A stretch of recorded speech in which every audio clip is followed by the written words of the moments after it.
아이와 함께 놀아주던 오사무. 그는 돌아오는 길 우체통에서 편지 하나를 발견합니다. 何それ。あ、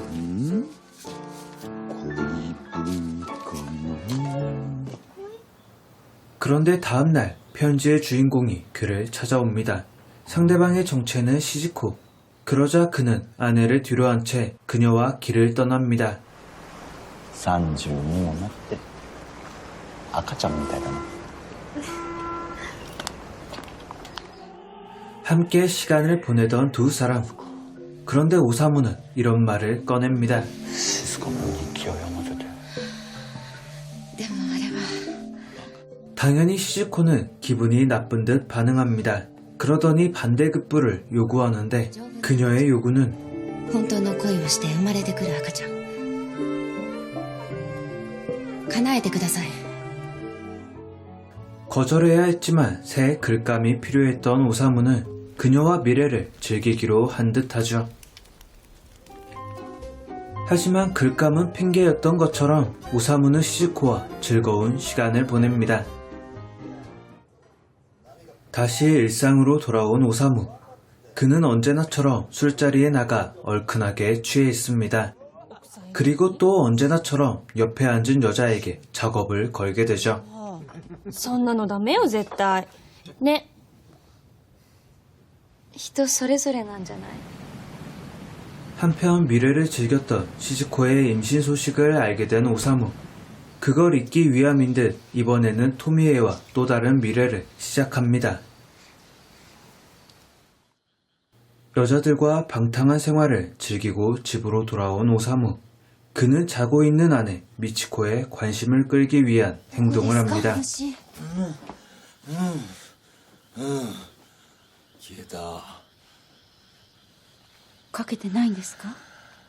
언제나처럼 엉망으로 돌아왔지만 오사무를 그저 따뜻하게 받아주는 미치코.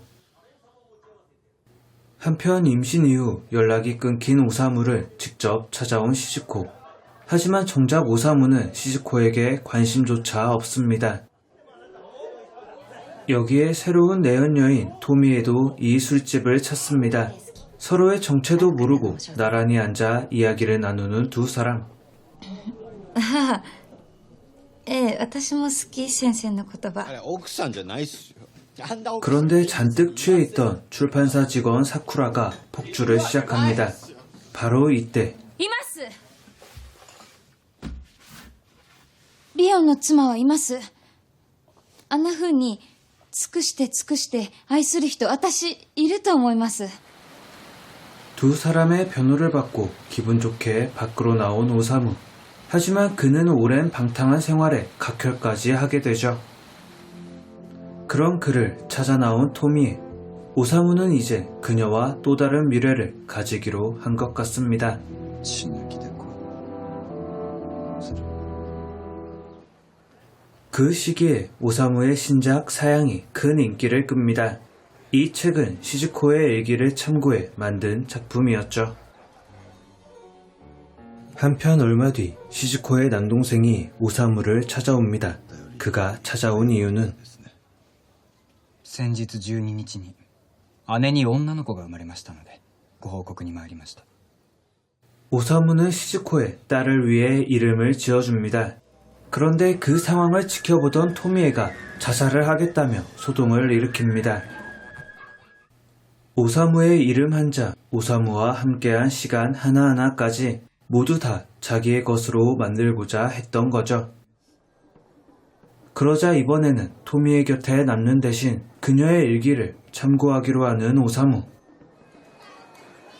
한편 제대로 된 글은 쓰지 않고 여자들만 만나는 그에게 사쿠라는 쓴소리를 내뱉습니다. 하지만 이에 개의치 않고 떠나는 오사무.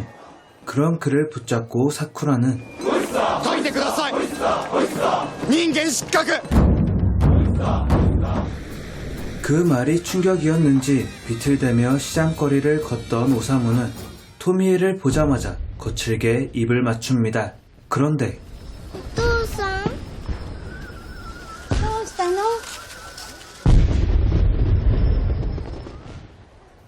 오사무는 아내를 찾기 위해 뛰쳐나서지만 이미 미치코는 사라진 뒤였죠. 하지만 이후에도 오사무는 똑같은 생활을 반복합니다. 술과 여자에 빠져 사양 이후 제대로 된 장편 소설 하나 만들어내지 못한 채로 말이죠. 심지어 유키오라는 신인 작가에게 공개 디스를 당하기까지 하는 오사무. やたらと死を匂わせる弱々しい文学が 그의 도발을 듣고 발작적으로 폭주하는 모습까지 보여줍니다. 뛰어난 문학가였지만 여자를 밝히고 술과 담배에 쩔어 있었던 오사무. 그런 생활 탓인지 수시로 각혈을 하며 몸 상태에 큰 이상 징후까지 보입니다. 과연 그는 사양을 뛰어넘을 문학작품을 만들어낼 수 있었을까요? 그리고 3명의 여자 중 그의 진실한 사랑은 누구였을까요?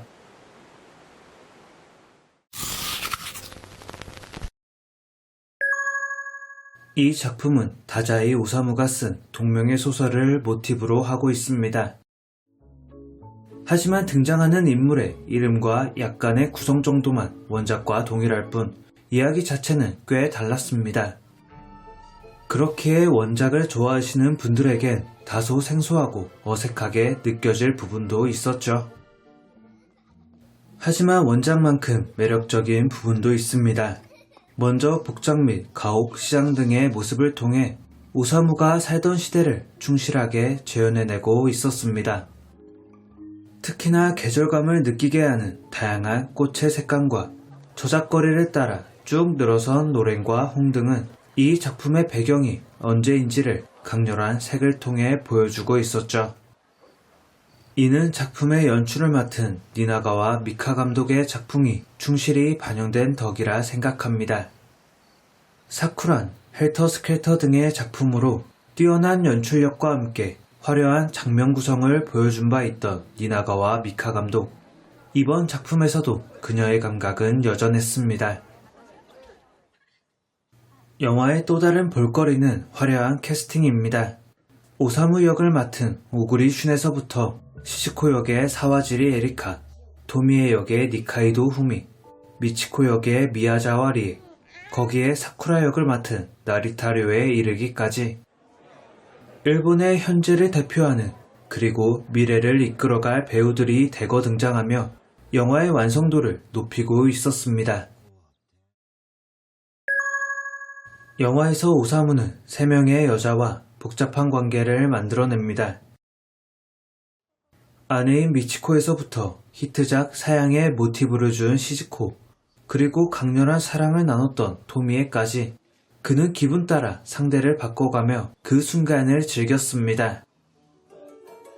그럼 그의 진짜 사랑은 누구였을까요? 먼저 후보 1번 시즈코입니다. 편지와 함께 날아와 오사무를 만난 그녀. 오사무 역시 하룻밤 미래를 끝낸 뒤에도 그녀를 보기 위해 다시 돌아오며 호감이 있는 것처럼 보였습니다. 하지만 일기를 보고 글이 충분히 나오자 한마디도 없이 연락을 끊어버리고 그녀가 찾아왔음에도 무관심한 태도를 볼 때 그의 사랑이 시즈코를 향한 것은 아니었을 겁니다. 시즈코에겐 가혹할 테지만 한간의 평가처럼 글을 쓰기 위해 어떤 일이라도 하는 오사무가 계획적으로 그녀를 이용한 것 뿐이었죠. 후보 2번은 토미에입니다. 영화 내에서 가장 오랜 시간 함께하며 그가 각혈을 하는 등 위태로운 상황 속에서도 토미에만큼은 그의 곁을 지킵니다. 때로는 과도한 집착을 보이며 오사무를 곤란하게 하기도 했지만 그런 그녀의 협박에 주저하는 모습을 보였다는 점에서 오사무 역시 토미에에게는 호감이 있었을 거라 생각합니다. 다만 결혼으로도 아이로도 엮이지 않은 유일한 관계인 두 사람 사이는 가까웠던 육체적 관계와는 달리 심리적으로 일정한 거리를 유지했던 것 같습니다. 마지막 후보는 그의 아내 미치코입니다. 사실 아내라는 점 외에는 두 사람이 얽히는 일은 많지 않습니다. 오사무는 아내가 있음에도 다른 여자를 만났고 불륜을 저지르는 걸 알고 있음에도 미치코는 묵인할 정도였으니 말이죠. 하지만 결국 오사무가 찾았던 마지막 행선지는 언제나 미치코였습니다. 그녀는 오사무가 창작에 대한 스트레스, 세간에 쏟아지는 온갖 비난을 씻어낼 유일한 창구가 되어줍니다. 관점에 따라 감정의 쓰레기통 정도로 그녀를 여겼던 거라 생각할 수도 있지만 적어도 마음의 안식처가 되어줄 수 있는 사람은 그녀가 유일했죠.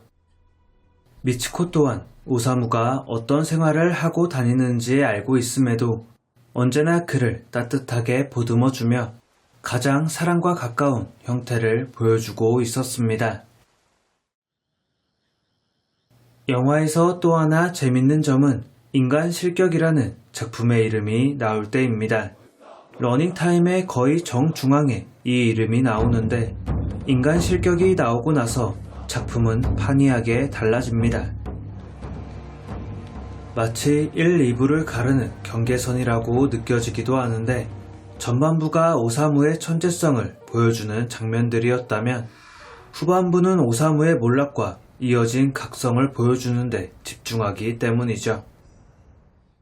이런 디테일 덕인지 영화는 아주 큰 대립 없이도 후반부까지 속도감 있게 흘러갔습니다.